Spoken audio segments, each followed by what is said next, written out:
परीक्षित के साथ साथ हमारे तुम्हारे लिए भी इंतजाम घोषित हो गया। जैसे गंगा जी हमारे आपके बाप की बपौती नहीं है, बुरा न मानना।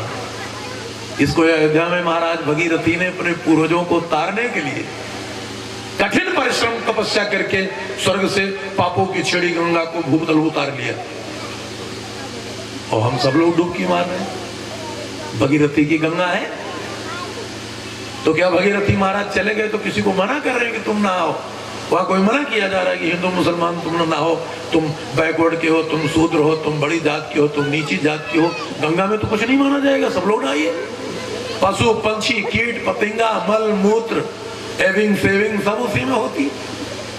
इसलिए भागवत कथा में कहा गया, भगवान श्री तत्व विचारक लोक से बोले कि जो भी मनुष्य भागवत की महिमा मंडल समिति का पालन करेगा, तो जानते हो 28 लोगों को भगवान ने स्वर्ग में चिन्हित करके बैठा दिया। ऐसा नहीं कि भागवत हम ही आप सुन रहे हैं।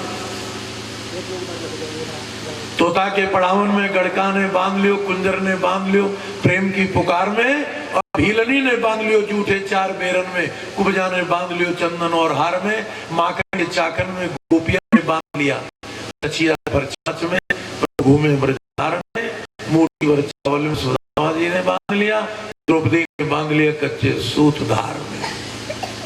फिर महिमा आई दुनिया में। कथा का शुद्ध हिंदी में मतलब है का था। कथा का शुद्ध मतलब है का था।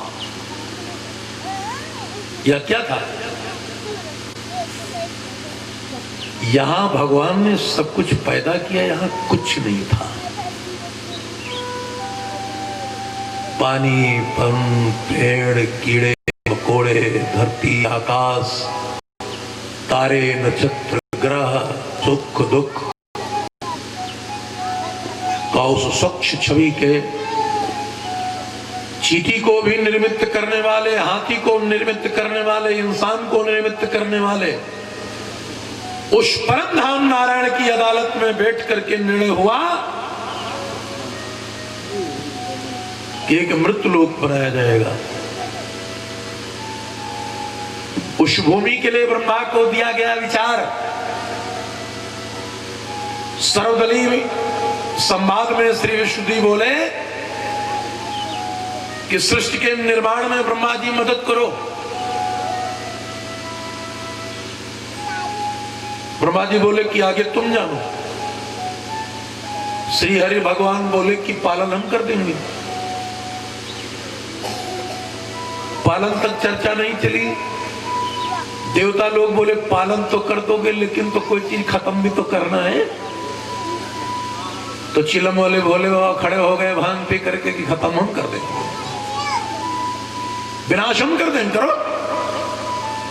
बनी पृथ्वी, आए लोग गए लोग खाए लोग, लेकिन यहां से हमारे भागवत के तत्व कहते हैं देवताओं की अमृतमयी सोच से संतों की इंद्रियों में देवता उतरे और संतों को रात में सपना दिया, संत रूप जानो भगवाना आगम निगम पुराण बखाना। ये लिखा। तो संतों के हृदय में ये बात आई कि चराचर जगत का जो बंधुत्व है, जो नाता है, मनुष्य को कैसे चेतना की तरफ मोड़ दिया जाए। संत ने जिम्मेदारी ले ली कि हम भगवान तुम्हारा काम करेंगे, और संत ने ब्राह्मण के कंधे पर रख दिया भार कि तुम कुछ काम करो। ब्राह्मण ने भी जिम्मेदारी ले ली कि हम सच्ची ईमानदारी सज्जनता से हम किसी के अंदर कोई रूप नहीं देखेंगे, भगवान तुम्हारा हम ब्रह्म स्वरूप देखेंगे। भगवान ने कहा ब्रह्म स्वरूप देखोगे तो तुमको ब्राह्मण कहा जाएगा, लेकिन ब्राह्मण में झांक कर देखो किसको ब्रह्म स्वरूप देख लेगा, संत को झांक कर देखो किसको भी स्वरूप देख लेगा, सबका मन दक्षिणा पटक जाएगा फट से। तो इसलिए श्रीमद् भागवत एक अमृतांजन है। सच्चिदानंद ही दुनिया का सबसे बड़ा सुख का आनंद है, और सच्चिदानंद के 3 अर्थों पर भागवत को असेंबल कर दिया गया।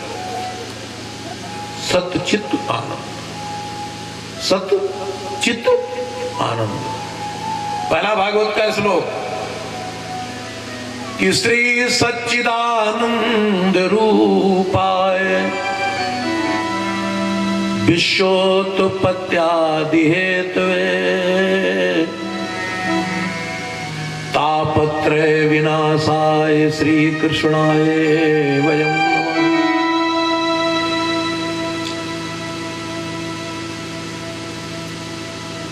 देवता बोले कि हे प्रभु, सत और चित्त और आनंद आप हो।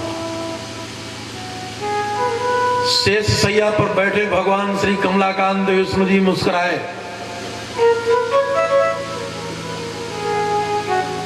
भगवान के दिक्पाल बोले कि विश्व का रूप तुम ही हो, विश्व का हित भी तुम ही हो। आप जिस दिन परमात्मा टाइट हो जाओगे विश्व समाप्त हो जाएगा, और जिस दिन तुम मुस्कुरा दो तो गांव-गांव में बच्चे सब मुस्कुरा देंगे। यह है भागवत। हम टाइट हैं, आप टाइट हैं, हमारे आपके टाइट होने से काम नहीं चलेगा। वो मेरा जगत बंधु जगदीश कहीं न टाइट हो जाए, पृथ्वी पर प्रलय आ जाएगी, चींटी से लेकर हाथी तक की रचना समाप्त हो जाएगी। इसलिए भगवान को खुश करने में, भगवती को खुश करने में कोई ऐसा हिंदू परिवार, कोई ऐसा मुसलमान परिवार, कोई ऐसा सिख परिवार, कोई ऐसा ईसाई परिवार जो जिस हिसाब से जी रहा है उस हिसाब से भगवान का नाम ले रहा है। भगवान का कोई रूप नहीं, वो सत्य है, वो चित्त है, वो आनंद है। विश्व उसी ने बनाया। फिर आखिर में देवताओं ने भगवान से हाथ जोड़कर सिंहासन पर लिपट कर रो कर कहा कि सरकार, तापत्र विनाश है। लोग जन्म लेंगे, ताप भी करेंगे, पाप भी करेंगे। ताप का मतलब गुस्सा, ताप का मतलब गुस्सा, और पाप का मतलब बुरे काम। इनको आप विनाश करिए। भगवान ने कहा मेरी भागवत के अगल बगल आइए। श्री कृष्णाय वयम नमः। भगवान श्री कृष्ण को समस्त देवता बोले कि वयम का मतलब तुमने जितने जीवों को प्रभु बनाए हो, हम सब आपका नमन करते हैं। प्रेम से बोलो सच्चिदानंद भगवान की जय। ऐसा विचार चीटी, हाथी, अंडज, पिंडज, कुंभज, किसी भी जीव के अंदर हम अगर मगर न देखें तो उस भगवान के शरीर नश्वर है। गोरा हो या काला हो, ये मिटेगा। आत्मा अजर अमर है। इसी आत्मा के खेल से आप मनुष्य का शरीर पाए हो, हम भी पाए हैं। भागवत में साफ साफ संतों ने मनुष्य के समझाने के लिए बयान किया है कि पूर्व जन्म के कर्मों से नरदेही प्राणी पाता है, और वादा करके राम भजन के जीव जगत में आता है। ये वादा, तो ये वादा करो नवरात्रि में कि पूर्व जन्म में अच्छे कर्म हम नहीं करेंगे, आप सब नहीं करेंगे। पहले कोई पता नहीं क्या जन्म में क्या था, कोई बता सकता हम पूर्व जन्म में क्या थे? कोई मरने के बाद बता सकता कि बेल्डिया से जब हम जाएंगे तो दुकान कहाँ करवे? किसी को मालूम? 6 विभाग भगवान ने कहा हमारे पास है। चाहे आप पृथ्वी पर जितने गरीब हो, अमीर हो, हम तुमको नहीं बताएंगे। बहुत रोए लोग कि हमें प्रभु की योजना मालूम हो जाए। भगवान ने कहा 6 विभाग हम नहीं बताएंगे। और ये कथा सुनना, हम सब प्रजाजन हैं, भगवान की भी प्रजा है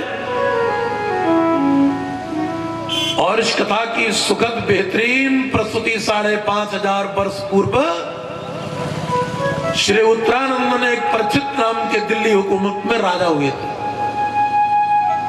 अयोध्या की परम धाम भूमि पर श्री कलयुग महाराज के दर्शन किए, कलयुग को सोने में निवास दे दिए, मुकुट में सोना लगा था, बैठ गया कलयुग। एक लोमरस ऋषि संत के गले में मरा हुआ सर्प लपेट दिए। उनके पुत्र श्रृंगी ऋषि ने श्राप दे दिया कि राजन तुम्हें 8वें दिन यही सर्प जीवित होकर डसेगा। भगवान कृष्ण वहां पर श्री अभिमन्यु से कह रहे हैं कि तुम मेरे भांजे थे, तुम मेरे भांजे थे, मैंने यदुर्वंशम नराश्रुत्वा सर्पा प्रमुचते बणयाम महापुण्यम सर्पाप हरम नराम। महाप्रण मैंने यदुवंश में जब जन्म लिया तो मैंने समस्त देवताओं को कहा कि यदुवंशियों के घर में जन्म ले लो। तुम मेरे भांजे थे अभिमन्यु, और तुम्हारा पुत्र परीक्षित कलयुग में फंस गया है, उसको स्वर्ग में बुलाने का साधन मात्र है कि उसको एक संत श्राप दे रहे हैं। वो संत श्राप दे रहे हैं जिन संत की कृपा से हम त्रेता में अयोध्या में महाराज दशरथ के घर में 4 भैया बन करके फिर चले गए। वही श्रृंगी ऋषि है जिनकी कृपा से राम जी दुनिया में आए। वही श्रृंगी ऋषि ने श्राप दिया जिनकी कृपा से परीक्षित ने भागवत सुनी।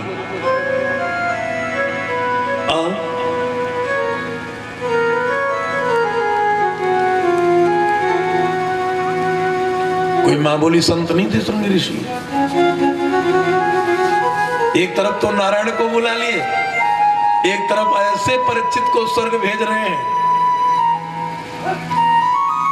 जिनको संत का श्राप लगा है कि नरक न हो जाए। भगवान विष्णु भी एक इनकार हो गए कि मोर बचन से पड़ जाए फीका, लेकिन संत बचन पत्थर की लिका। हम पृथ्वी पर संत का सम्मान करते हैं, और संत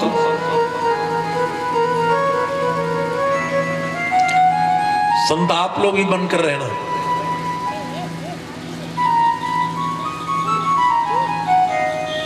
और सबके घर में संता, सबके घर में सुबह सुबह संता, उसके बाद बनता। ऐसा नहीं संता ऐसे ही संत बनते।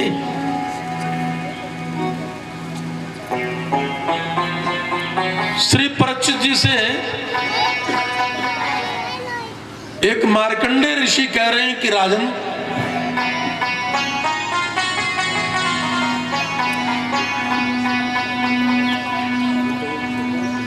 तुम्हें जल्द ही भगवान की कथा सुनाई जाएगी,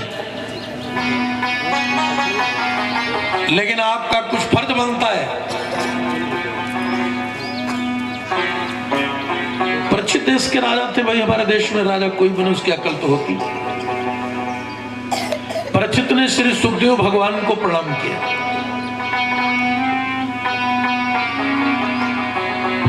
और सुखदेव जी बोल पड़े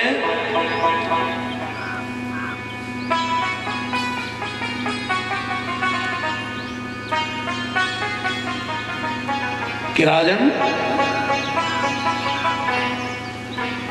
राजऋष परीक्षित,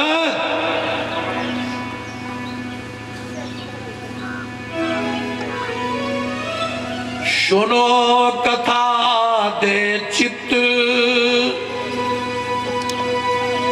अब आप लोगों से भी एक आदेश है, आग्रह निवेदन है, कथा चित्त से सुनना, मन लगा के। और कथा में अगर मन न लगा तो मानो आप पर गोविंद की कृपा नहीं हो रही है।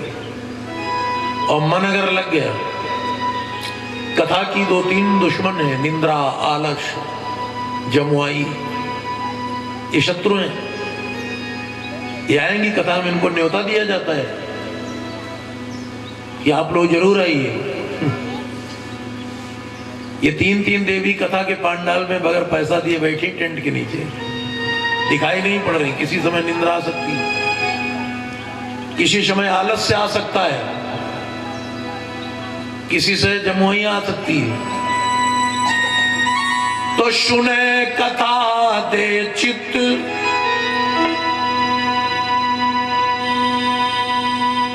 रात को नित महल में जाओ।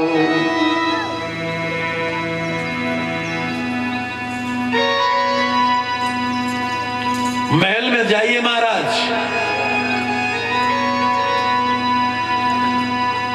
सुने कथा दे चित, रात को नित महल में जाओ।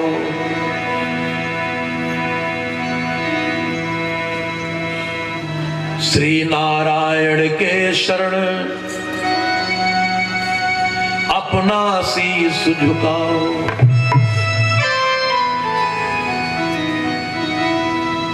ये शीस हमारा हिमालय पर्वत है।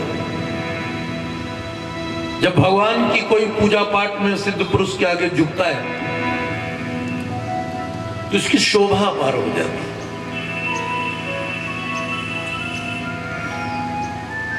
श्री सुखदेव से बोले हैं महाराज परीक्षित के गुरुजी,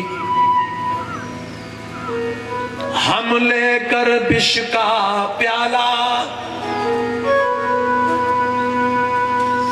जा रहे थे यम के गाला।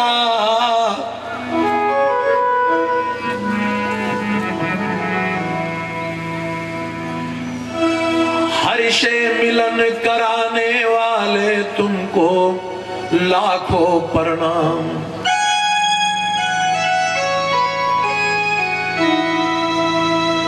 हरि कथा सुनाने वाले तुमको लाखों प्रणाम।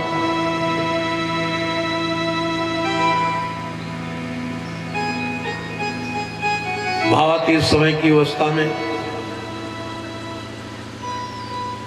व्यासी भगवान के साथ में एक ऋषि अंगिरा नाम के संत रहते थे परम बद्रीनाथ धाम में। अच्छा एक बार प्रयास से बोलो बद्रीनाथ धाम की जय। ऋषि अंगिरा नाम है महात्मा जी का।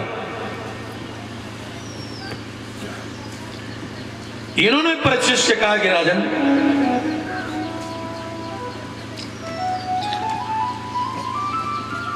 तुम एक बार मेरे बद्रीनाथ धाम गए थे। ऋषि अंगिरा रोने लगे। परीक्षित बोले कि मुझे कुछ गुरुजी याद नहीं। ऋषि अंगिरा हाथ जोड़कर बोले कि एक बार द्वारकाधीश श्री कृष्ण भगवान, उनके भ्राता श्री बलराम जी और विश्व की लोक सहयोगिनी माता लक्ष्मी रुक्मिणी और शेषावतार बलराम जी की पत्नी श्रीमती देवी केतकी, आपकी मां विधवा थी। आप मेरे भगवान बैकुंठ पति के रथ पर बैठकर बद्रीनाथ धाम गए थे। आपका बाल्यकाल था और मैंने आपसे बड़ी सूक्ष्म बात करी थी राजन, आपको याद है? अच्छा एक बात बता दे, बचपन की बात जब बचपन में याद करोगे तो बड़ी अच्छी लगेगी। परीक्षित जी रोने लगे कि गुरुवर, मेरे पिता के मामा थे भगवान, लेकिन मेरे पिता आकस्मिक चक्रव्यूह युद्ध में मारे गए और मुझे मां के गर्भ